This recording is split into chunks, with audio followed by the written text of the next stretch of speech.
clase pasada estuvimos viendo, bueno, hemos comentado en general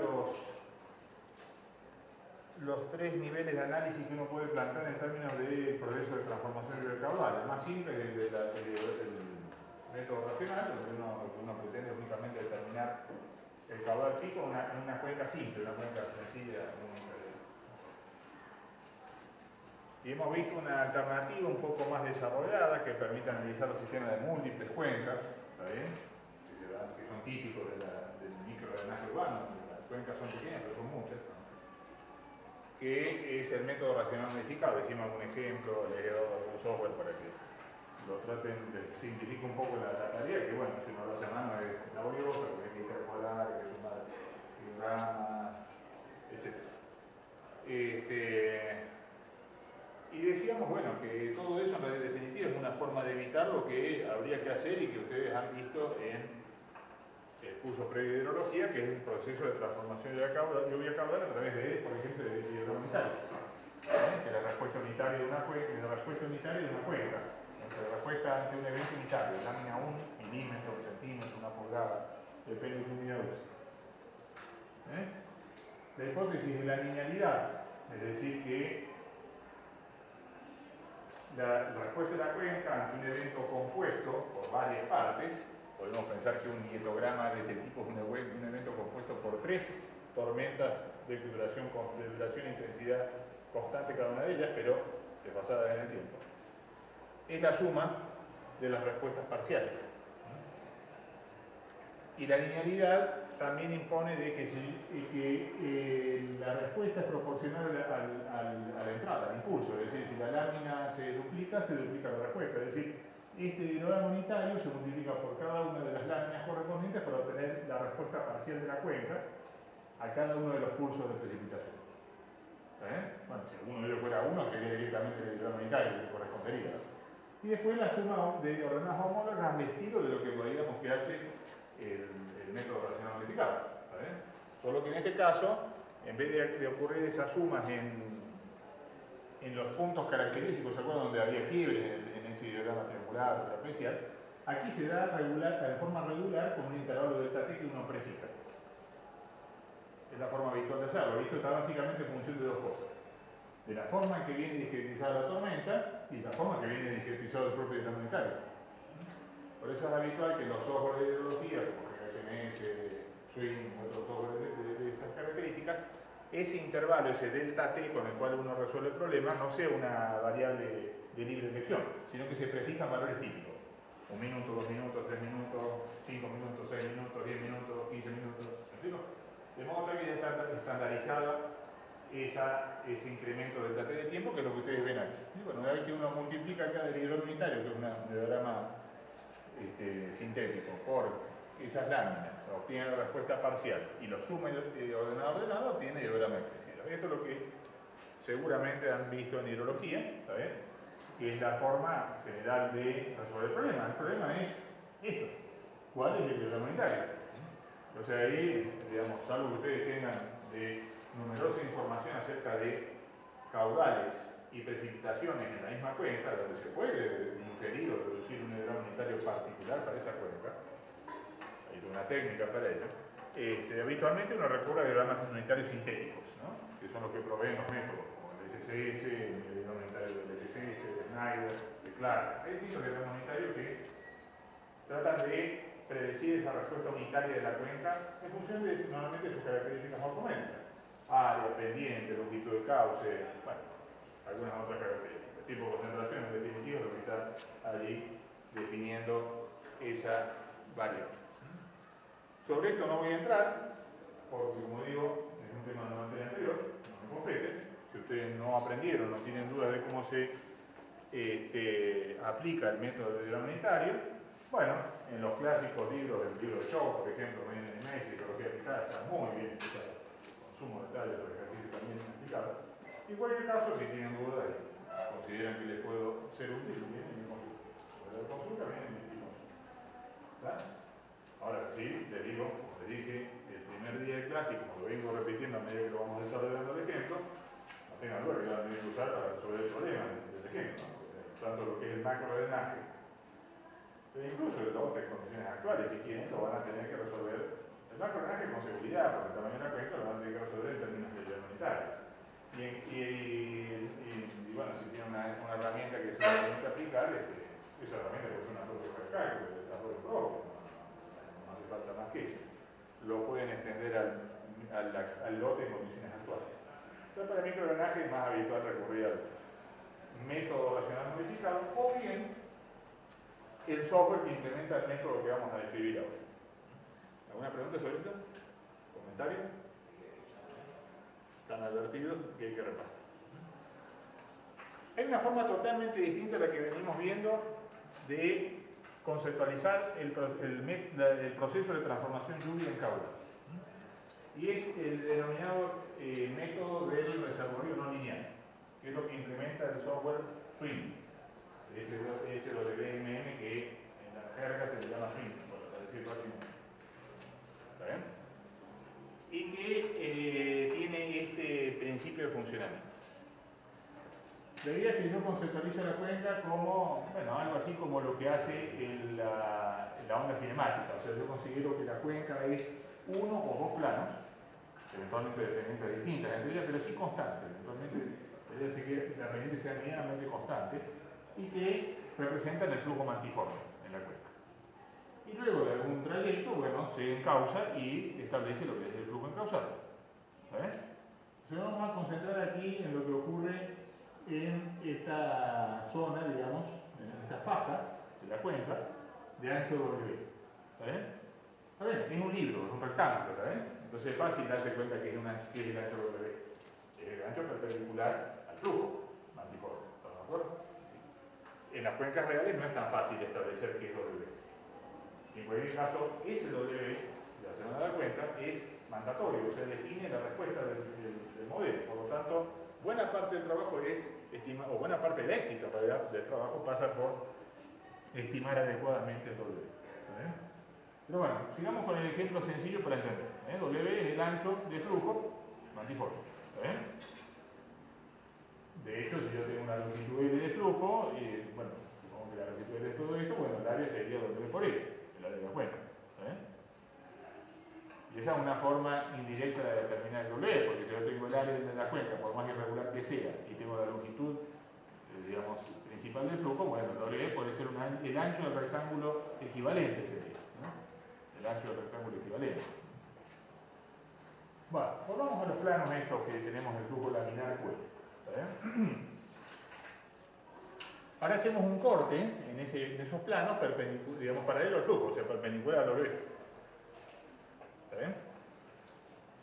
Vamos a mirar para que se represente bien el plano que está aquí de la izquierda. ¿Está bien? Entonces yo lo corto aquí y yo puedo ver esto. Puedo ver que la superficie de la cuenca la puedo conceptualizar como una cubeta de profundidad de su S, donde ocurren flujos verticales, precipitación, infiltración, eventualmente evaporación, si lo quisiera considerar, y de ocurrir un exceso de lámina D, que es mayor a D sub S, por eso es un exceso, entonces se genera un escurrimiento. Si no, no. Si la lámina D es menor a D sub S, no hay escurrimiento y solamente se pueden dar los flujos verticales, que siguen estando presentes, precipitación, infiltración, eventualmente evaporación común. De aquí más la evaporación ya la voy a ignorar porque habitualmente en términos de los tiempos de la respuesta de las cuencas del microdrenaje, la evaporación es totalmente despreciable como proceso, en esos tiempos de respuesta. ¿No? Pero el método permitiría cualquier tipo de escala de análisis temporal. ¿Está claro este concepto de este modelo de cuenca?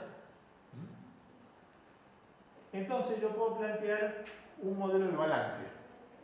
¿Está bien?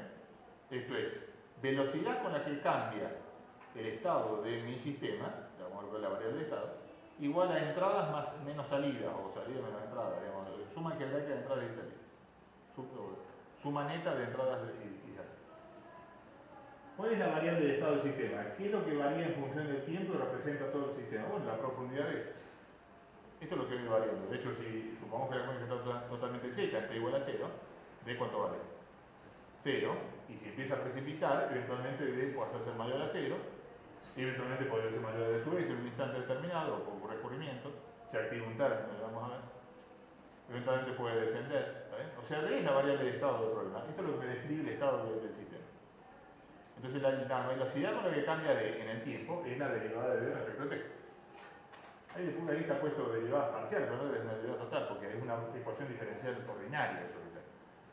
La derivada de D respecto de T es igual a las entradas menos las salidas, o las salidas menos las entradas. Bueno, entonces aquí tenemos entradas menos salidas. Así está puesto aquí en el cuento. Vamos a poner positivo a los términos a las variables de entrada, a los flujos de entrada. El flujo de entrada, el único flujo de entrada es la precipitación. Ahora, pues, eso hay que poner en términos de tasa, o sea, de variación temporal. Eso, la tasa de precipitación la llamamos I, intensiva lluvia. ¿Está bien? Esa es la positiva. Las negativas son todas las salientes, que son la infiltración, F, tasa, la evaporación, E, tasa, que la digo, esta normalmente la vamos a despreciar, y eventualmente el escurrimiento superficial, como tasa, o sea, como milímetros por hora. ¿Está bien? Después eso lo multiplico por el área de la cuenca, que conversión de unidades mediante los metros cúbicos por segundo, los litros por segundo, lo que quieras. ¿Me explico? Le llamamos Q a esa variable. Esa ecuación diferencial no puede resolver por sí misma el problema, salvo que yo ponga una relación que vincule o que me establezca, digamos, cómo varía Q. ¿Por qué? Porque I es dato. La intensidad de lluvia que está dejando de tiempo es dato. De alguna forma definí o establecí el quetograma de diseño. ¿Cómo que la evaporación a la depresión? La infiltración depende de las características del suelo. La infiltración potencial, que mientras haya acercamiento será igual a la real, depende de las características del suelo. ¿Está? Por lo tanto, se puede calcular independientemente, digamos, conociendo los parámetros de infiltración. ¿Quién no se puede calcular independientemente? El flujo Q, el flujo de salida Q, potencial. ¿Por qué? Porque depende de B. Al ser esto un flujo superficial, y por lo tanto esto como si fuera un canal ancho, visto en este corte para el W es un canal ancho, el caudal depende de la profundidad, que sería B menos B. ¿Está bien? Por lo tanto hay una relación entre esta variable que está aquí y la variable incógnita de esta. Eso es lo que vuelve no lineal el problema. Para rematarla, esa relación no es más que la ecuación de Manning. Porque si yo considero que perpendicular perpendicular al flujo laminar, yo lo meto con un canal muy ancho, de muy poca profundidad, será muy ancho y de muy poca profundidad, pero es un canal. Y si es un canal, de alguna forma yo puedo aplicar la ecuación de Manning para obtener el caudal que fluye. Ojo que este Q es mayúscula, esto es para toda la sección completa. ¿Está? Entonces fíjense, acá está la ecuación genérica de Manning, que todo el mundo conoce o debería conocer. ¿Está bien? En todo caso, la pregunta es quién es. Ese subcero está claro quién es. Ese subcero es la pendiente en la dirección del flujo mantiforme, la pendiente de la cuenca. ¿Está bien? El n, bueno, habrá que establecerlo en función de las características de la superficie. Hay que aclarar que los n de Manning para flujos laminares, para flujos mantiformes, son normalmente mucho más elevados que lo que uno tiene el orden de magnitud en los canales bien constituidos, digamos, los canales de hidráulica. Normalmente un orden de magnitud. O sea,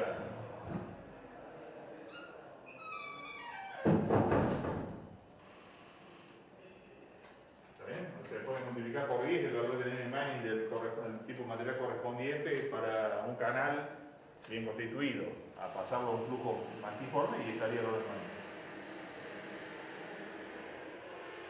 ¿Cuál es el área? El área de flujo sería un área que tiene esta altura y que es perpendicular a la pared. ¿Está bien? Un rectángulo muy bajito, pero de esta altura y perpendicular a la pared. Por ahí está fluyendo. ¿Está bien?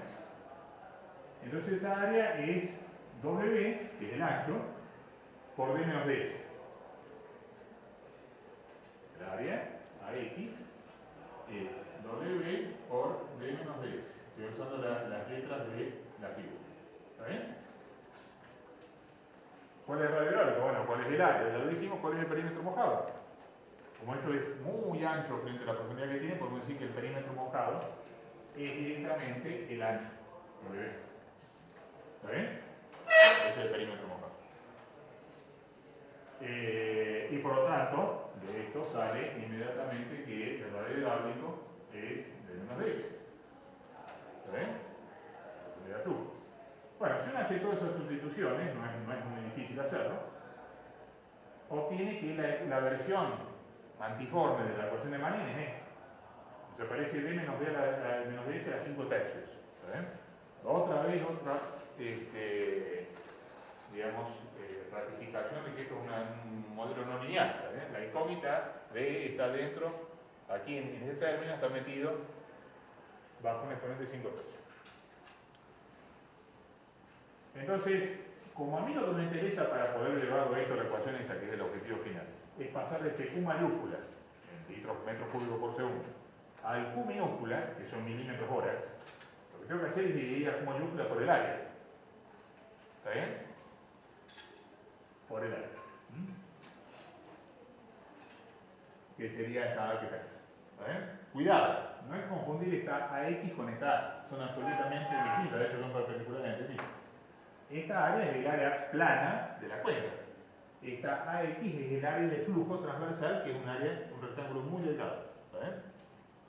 Que está en el plano vertical. ¿No? Bueno, entonces, fíjense que W, S a los medios y S, ¿sí? M y A, ¿de qué dependen? Exclusivamente.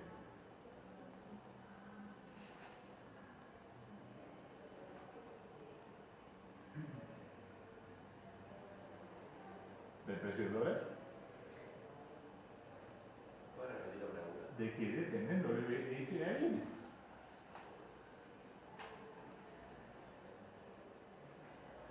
De la cuenta. Nada más que de la cuenta. No varían en el tiempo, no son incógnitas, depende de la cuenta. Por lo tanto, todo esto yo lo puedo agrupar como un coeficiente alfa, digamos. Que una vez establecida cuál es la cuenta y su característica, queda fijo. ¿Está bien? Ninguna de las demás cosas son fijas. Y habitualmente va a variar en el tiempo. F varía en el tiempo, ya lo hemos explicado con suficiente detalle. Y por supuesto B varía en el tiempo porque es la incógnita de todo esto. ¿Estamos? Por lo tanto, yo esto lo puedo calcular y ponerlo como un alfa. ¿Está? Y ahora mi problema se reduce a encontrar D, o resolver D, que es una función del tiempo, resolviendo esta ecuación diferencial. Pero como esta ecuación diferencial ordinaria, insisto, por más que tenga la D de derivada parcial, es ordinaria, depende de T. Como es diferencial, depende del tiempo y como digo es no lineal. Bueno, el punto es que no tengo una solución analítica para resolver el problema. Lo tengo que resolver numéricamente. ¿Está bien? No hay ninguna otra posibilidad. Y ahí, bueno, ahí viene a bordo todo lo que alguna vez alguien te habrá explicado sobre cómo resolver ecuaciones diferenciales. ¿Está bien? Numéricamente. Hay que recurrir a los métodos como de Euler, con Bercuta, lo que fuera. ¿Está bien? Algún método que permita resolver ecuaciones diferenciales nos va a servir. Y en cualquier caso, bueno, ya sabrán que es una solución aproximada. Tan aproximada como todos los parámetros que damos cuenta. Bueno, ¿alguna pregunta? Eso es lo que está implementado en el software Swift. De hecho, cuando ustedes resuelven D, a ver, el objetivo final no es D, la D es la variable de estado, pero el objetivo final es determinar quién. Sí, no puedo responder eso, no entienden lo que estamos haciendo. ¿Cómo? ¿Quién es QL? Ah, bueno, ese es el algoritmo Q. ¿Está bien? ¿Estamos de acuerdo? Ese es el objetivo final. O sea que una vez que tenga D, bueno, vuelvo a esa ecuación, porque de ese fijo, esto es fijo, bueno, voy a obtener Q. Y con Q, la Q mayúscula, si quieren finalmente. ¿Está? Recordarse eso, también D es lo que yo voy a resolver, pero no es verdad lo que más me interesa, lo que me interesa es Q. Bueno, como les digo, entonces hay que establecer una condición inicial. Para resolver el problema de valores inicial hay que establecer una condición inicial. Bueno, hay que saber cuánto vale I en 0, E en 0, F en 0 y D en 0, donde 0 es T igual a 0, T sub 0, en instante inicial. Normalmente Normalmente, si yo considero que la cuenca está seca, eso es natural de pensarlo en términos de... seca me refiero superficialmente, eso me refiero, que no hay escurrimiento base, digamos. Eso es típico de la cuenca urbana. Por ahí es más discutible en una cuenca de mayor volumen, sobre todo si tiene un cauce perenne, ¿no? Que fluye permanentemente, pero en la cuenca urbana habitualmente la condición es que no hay flujo superficial inicialmente, por lo tanto, D sub 0, ¿cuánto vale? 0. ¿Está bien? Bueno, esta I sub 0 habrá que establecer un valor inicialmente, será 0 y a partir de ahí empezar la precipitación. Y la F sub 0 es la F en 0 es la F sub 0, si quiero un segmento de Gorko, por ejemplo. ¿Está bien? La F sub 0 es la tasa inicial de infiltración. Considerados esos valores iniciales, bueno, hay que resolver numéricamente. ¿Se acuerdan cómo era esto? Hay que reemplazar a la derivada de D respecto de T por la diferencia finita. Derivada de D respecto de T. De D. Ah, por eso puse la D inglesa, para no confundir la D con la D. La derivada de D respecto de T es la diferencia finita de vida. Aquí es igual de D respecto de T. D en T más 1 menos D en T sobre D sub I más 1 sobre D sub I sobre T sub I más 1 menos T sub I sobre delta T.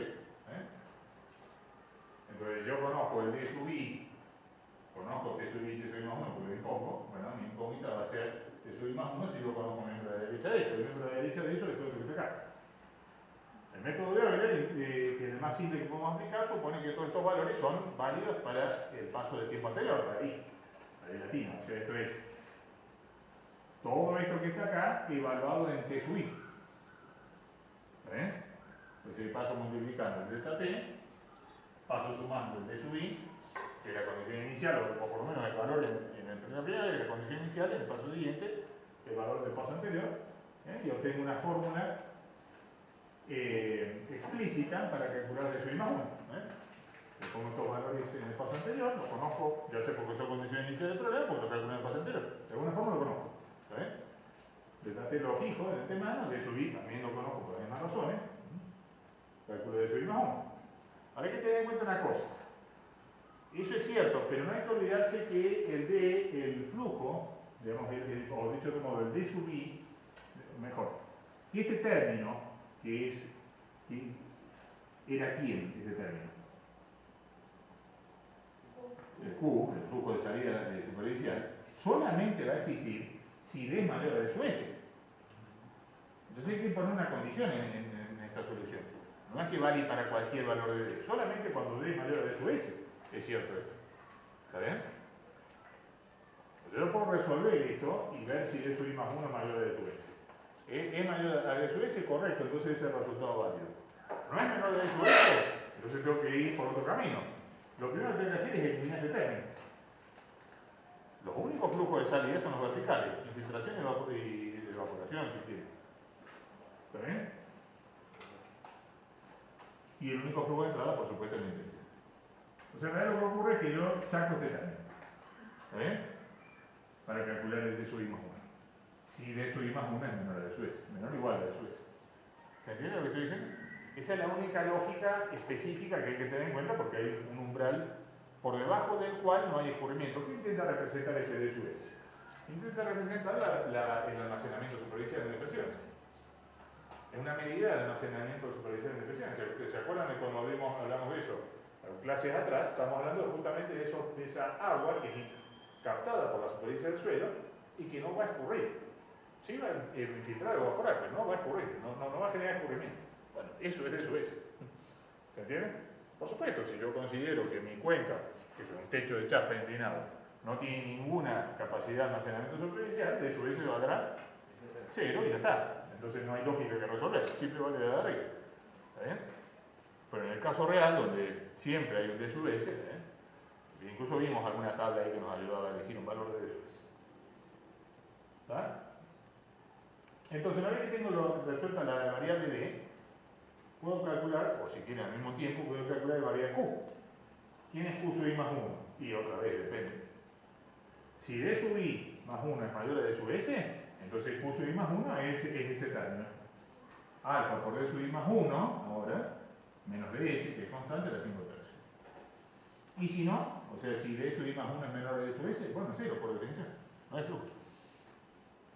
Y esto hay que hacerlo paso de tiempo a paso de tiempo, ¿está bien? Para obtener finalmente una columna con los tiempos y otra columna con los cubos. Es decir, el descubrimiento superficial como lámina.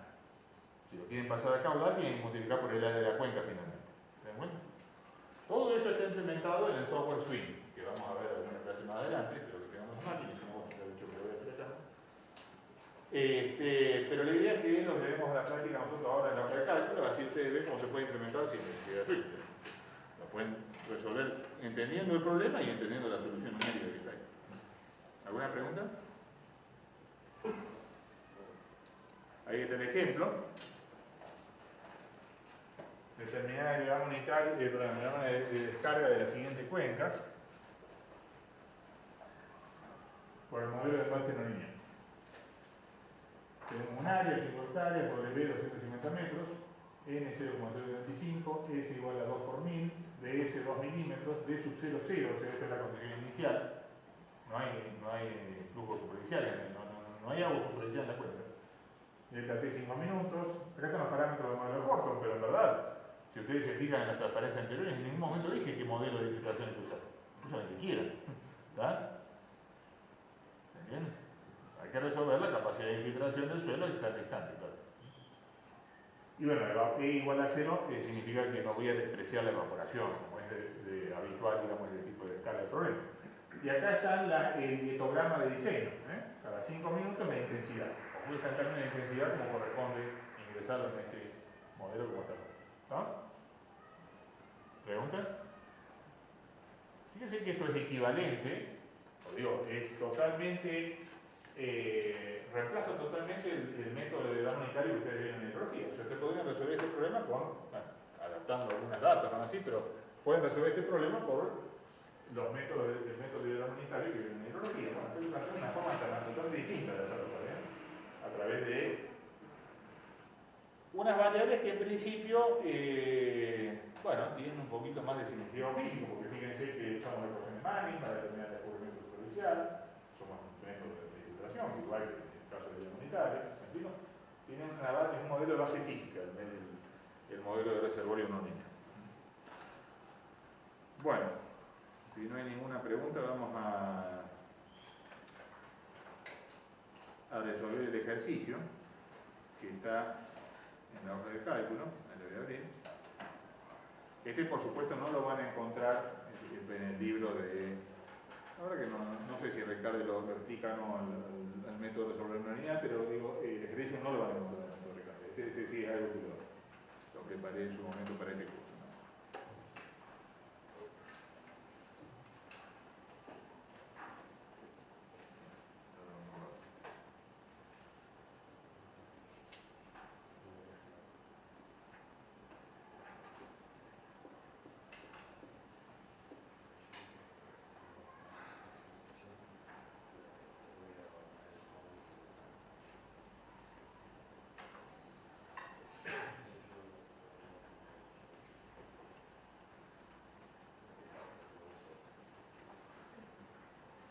Bueno, me lo va cargando esto.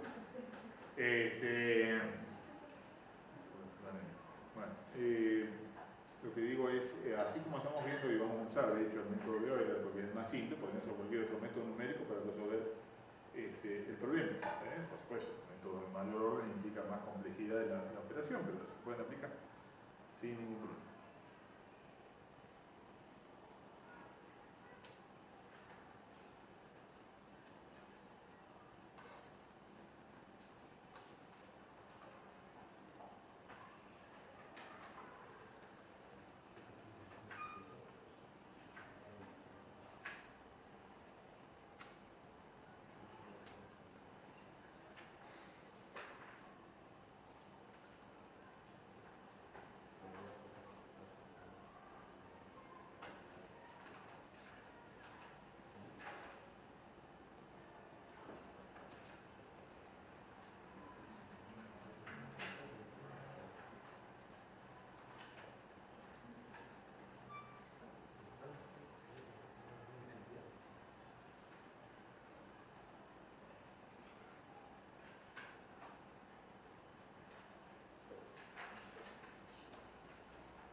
pausa acá para que lo vea esto y lo así.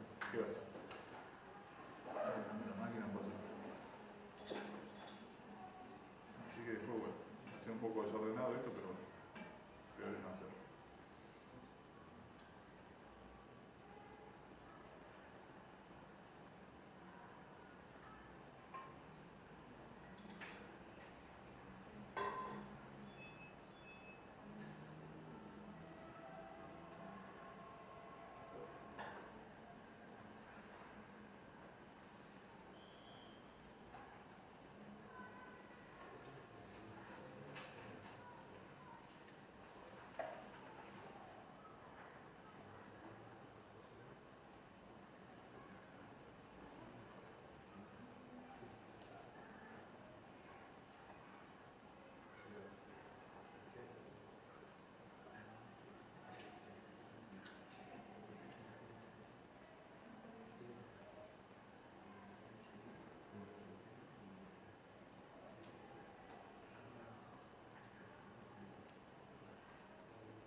Parece que no, tampoco me quedé sin presentación.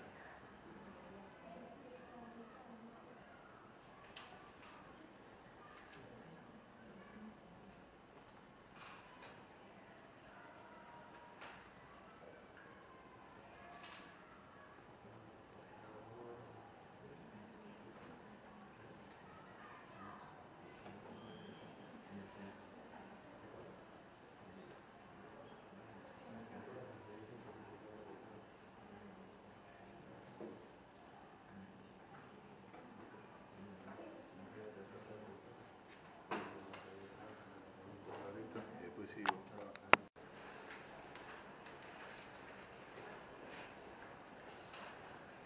Bueno, ahora viene la unidad de sistemas de conducción. Esto me va a durar un tiempo también porque, bueno, hay muchas cosas que hay que ver aquí.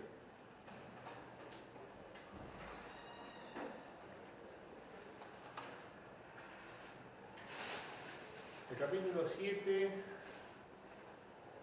el 8, entre paréntesis, explico paréntesis 9 y 10 del libro de Recalde explican esto.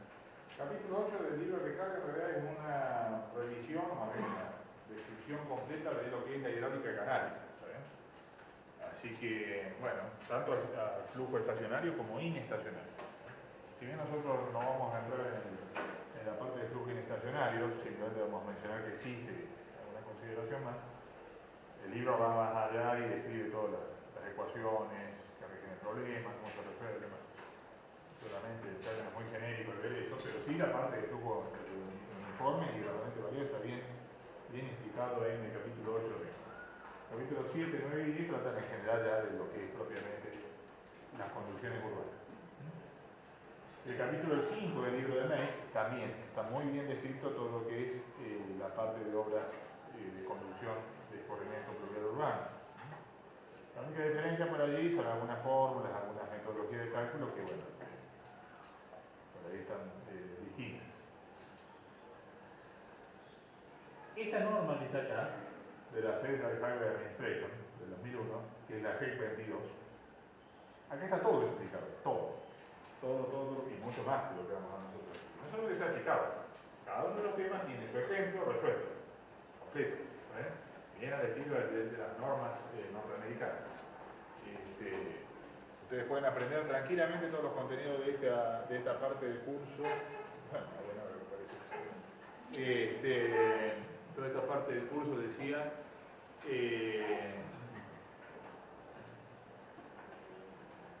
leyendo o estudiando, haciendo los ejercicios de la GEC 22. La Federal Highway Administration, para quien no sepa, es lo que sería la Dirección Nacional de Vialidad de los Estados Unidos, por decirlo así. Tiene un montón de normas, incluida la GEC 22, que es de drenaje urbano. Bueno, ahí eso está todo disponible y lo pueden estudiar. Sí. Por las dudas, no sé si puso a grabar de vuelta. ¿Puso a grabar de vuelta o...? ¿Puse bien? A grabar. Sí, está grabado, creo que sí. Sí, está grabado.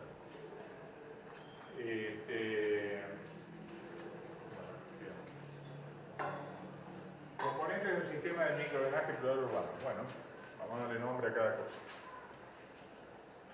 Conductos pluviales, colectores o galerías. Bueno, son aquellos sistemas de escurrimiento encauzado, artificiales habitualmente, construidos por el hombre, ¿está bien? Y que conducen el escurrimiento que colectan desde el flujo mantiforme de las cuencas hacia otros sistemas de conducciones a superficie libre o bien el cuerpo receptor final del escurrimiento, que fuera una laguna, un canal. De acuerdo a su característica, le podemos dar nombre de galerías, colectores, conductos fluviales, lo que fuera. Sus dimensiones principalmente. Cámaras de inspección, pozo de vista. Bueno, son aquellos puntos en los cuales yo tengo acceso a esos conductos subterráneos. ¿Está bien? Esto cumple la misma función, no es así que la coloca de registro de los sistemas de recolección de líquidos cloacales, o sea, poder acceder para mantenimiento, limpieza, desobstrucción, etc. La funcionalidad es exactamente la misma. Tramo, bueno, es el tramo, valga la definición recursiva de conducto que se establece entre dos bocas de registro. Es un tramo de conducción. Habitualmente suelen tener una longitud de 100, 120 metros, no más allá de eso, para permitir la limpieza. Tapada, bueno, es la distancia vertical entre la parte superior del conducto y la superficie del terreno, ¿no? Así que de acuerdo a la parte donde esté ubicada será de 80 centímetros hasta 1,20 m, para garantizar la resistencia mecánica del conducto, así que las presiones se distribuyen antes de llegar al conducto y no se rompen. Conducto primario, secundario, terciario. Esto cumple las, digamos, como serían las redes jerárquicas de la red de drenaje, como de las leyes de Strahler o de Horton, que hablamos de biología. Entonces, los conductos primarios son los primordiales, los de mayor magnitud, y llegáramos a los terciarios en las cabeceras de las cuencas, donde las conducciones serán más pequeñas. Boca de tormenta, sumidero, invernal, es la palabra que afecta en español, nosotros no lo usamos, pero bueno, si leen libros en español lo van a ver con ese nombre.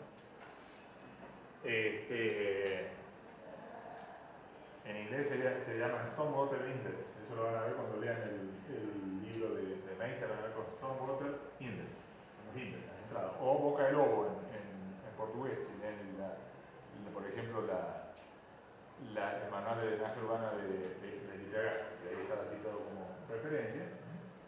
Estamos hablando de aquellos puntos donde el escurrimiento superficial, normalmente en esa instancia ya a través de las cunetas, se insume e ingresa, total o parcialmente, a los conductos. Esa estructura se denomina boca de tormenta. Algunos, sobre todo los no técnicos, le llaman alcantarillas. Ahora, en verdad, la alcantarilla es otra cosa. La boca de tormenta es específicamente la que cumple esa función. Eso no quiere decir que las alcantarillas puedan recibir escurrimientos fluviales eventualmente, pero la alcantarilla es una obra principalmente vial, ¿no? Así, para atravesar un escurrimiento por debajo de una calle, una ruta, lo que fuera. Y esto no necesariamente tiene que hacer eso. Caños de conexión. Bueno, son unos tramos cortos, relativamente, en relación a los otros, tramos, de conductos subterráneos que vinculan la cámara que tiene la boca de tormenta con el conducto fluvial que recibe ese escurrimiento. Es un tramo de algunos pocos metros, ¿no es así? Con una pendiente importante que acomete normalmente a 45 grados, ¿está bien? Un MG a 45 grados, para permitir o para beneficiar, digamos, el flujo, para que no acometa a 90 grados, que digamos, genera problemas en el flujo. Normalmente eso acomete a 45 grados. Cámaras de conexión, bueno, como digo, debajo de la boca de tormenta hay una cámara, ¿sí? Que es donde se descarga el escurrimiento que se suma a la boca de tormenta y alimenta al conducto de conexión, el caño de conexión. ¿Sí? Esa cámara tiene una pequeña capacidad de almacenamiento, de modo tal que en los instantes de máxima caudal de llegada o insumido, bueno, eventualmente puede entrar en carga momentáneamente la entrada de ese caño de conexión, pero es temporal. un mal diseño de ese conjunto cámara con caño de conexión podría provocar que la cámara se ahogara, ¿está bien? Y que la boca de tormenta dejara de insumir. Eventualmente podría llegar a cesar el ingreso de agua. Eso estaría mal. Normalmente se diseñan bien están muy sobredimensionadas estas obras en relación son relativamente pequeñas y baratas en relación a las caudales insumibles. Zanjas, bueno, serían escurrimientos superficiales, normalmente estamos encausados, normalmente desarrollados en calles no pavimentadas, por ejemplo, o caminos, como canales de guarda de camino. Captaciones de zanja, bueno, los puntos donde se ingresa el agua a esas zanjas. Boca de tormenta o captaciones de zanja sifonada, bueno, esto es cuando yo tengo que hacer alguna obra que cruce, así, algún tipo de digamos, obstáculo, que puede ser por ejemplo una calle, otro conducto de alguna otra obra que no pueda modificar, bueno, se hace sifones así para sortear esas interrupciones. Cordón cuneta, bueno, es el conjunto del cordón y de la cuneta, ya lo expliqué anteriormente, y conforman un canal de superficie libre, que es el canal del primer orden, digamos, en el cual se reciben los reflujos mantiformes superficiales, y que eventualmente llegan o se encuentran en su camino con una boca de tormenta. Y los badenes son normalmente los puntos donde estos cordones, estas cunetas, digamos, estos flujos que se desarrollan en las cunetas, cruzan las calles. Cruce de calles con todas las badenes. No son los únicos lugares, pero hay badenes en otras circunstancias. Por ejemplo, en Montes Bajos. Yo tengo que trasvasar, en definitiva, cada punto donde yo tenga que trasvasar el flujo de un lado al otro de la calle, una vereda a la otra, por decirlo así, bueno, ahí le tengo que colocar un badén. Y ese badén no solamente cumple funciones hidráulicas, sino también viales, porque tiene que estar diseñado para que sea factible su circulación. Bueno, todas esas cosas son las que vamos a ir viendo a lo largo de este capítulo. Entonces, quieren que ahora haga el ejercicio que finalmente me abrió la hoja de cálculo o lo hago después de la cosa. Este es el momento. Si yo entro acá, ahora voy a esperar a Bueno, entonces paramos un ratito aquí y vamos a resolver, si me abrió la hoja de cálculo, vamos a resolver el ejercicio antes que se nos termine de evaporar, digamos, el método de la...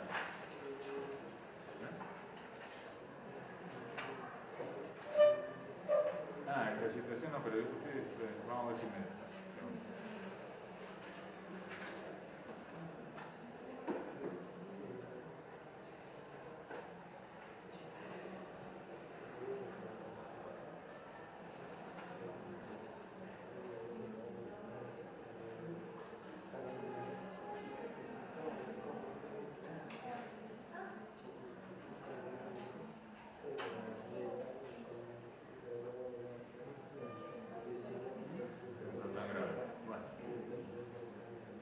Hay una hoja ahí en la planilla de ejercitación de datos que se llama no lineal. Ahora sobre una línea que ya viene con los datos que vimos en la transparencia. Es más, viene también con el cálculo de ese coeficiente alfa que yo les mostraba en la transparencia,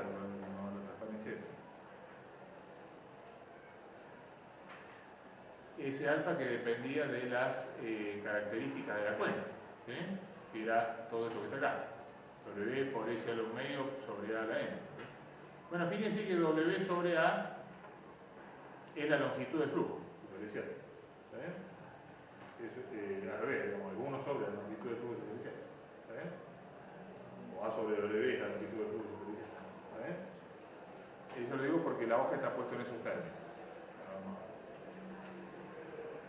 Ustedes se fijan ahí, ese alfa es B6, bueno, no, está puesto como está en la transparencia, W por raíz cuadrada de la pendiente, B8, dividido A por N, D5 en el área, en metros cuadrados, por N, ¿lo ven? ¿Ven ahí la referencia? ¿Por qué metros cuadrados? Bueno, porque esto es, recuerden que ese alfa tiene su origen en la ecuación de Manning, porque no tiene que tener las unidades de la ecuación de Manning.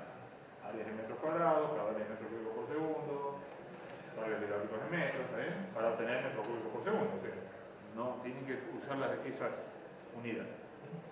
También, como hemos dicho, la evaporación es cero, un poquito ahí, es cero. Y acá están los parámetros de Horton supuestos para ese suelo.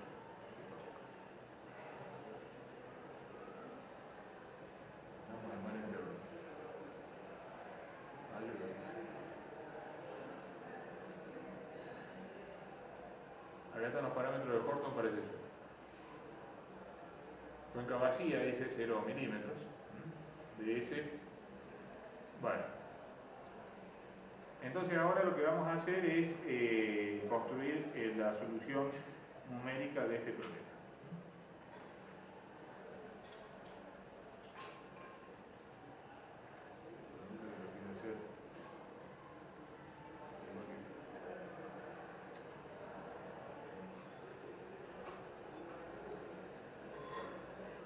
Bueno, volvamos a la transparencia un poquito.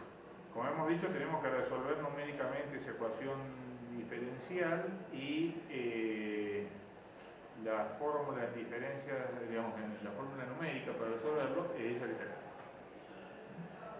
Entonces hay que implementar esto. ¿Cuál es la variable independiente del problema?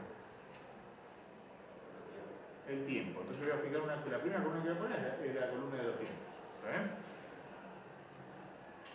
Al principio, como mis datos vienen en minutos aquí, lo voy a poner en minutos, pero en realidad internamente lo tengo que convertir a segundos porque, recuerden que atrás de eso está la ecuación de Manning, lo tengo que poner en segundos para que sea compatible.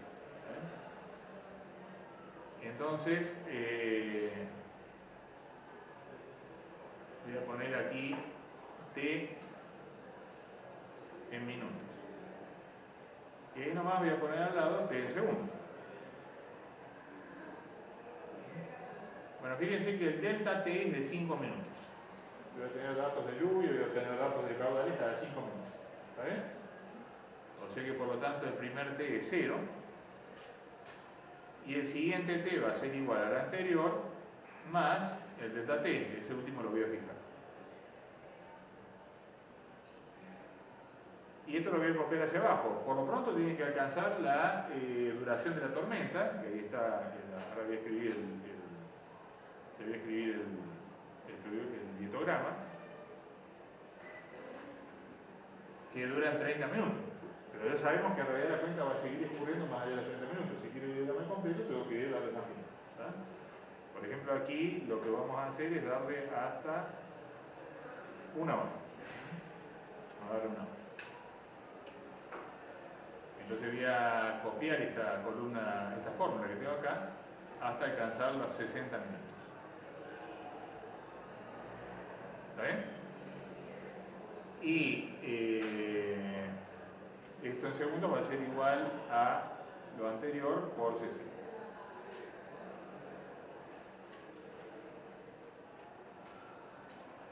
¿Está? Ahora voy a escribir las variables del problema. La primera, que es el dato del problema, es la intensidad en milímetros hora. Eso lo tengo en la transparencia. Si ustedes se fijan en la transparencia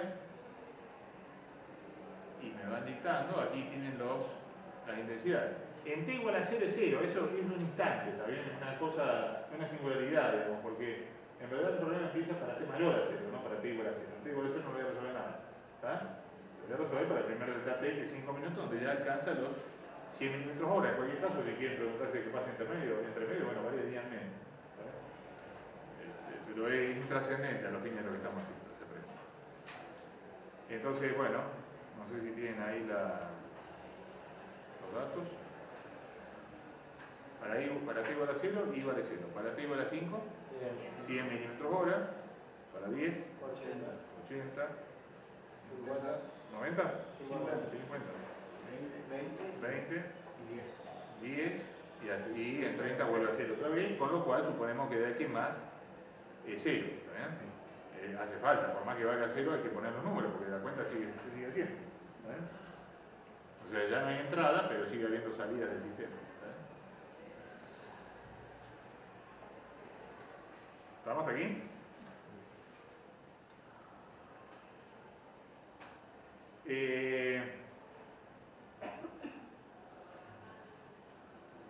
Bueno, acá voy a dejar esta columna intermedio, ya voy a ver por qué, ya les voy a comentar por qué. Y lo que voy a poner aquí en la siguiente columna, en la E, va a ser H, que sería, digamos,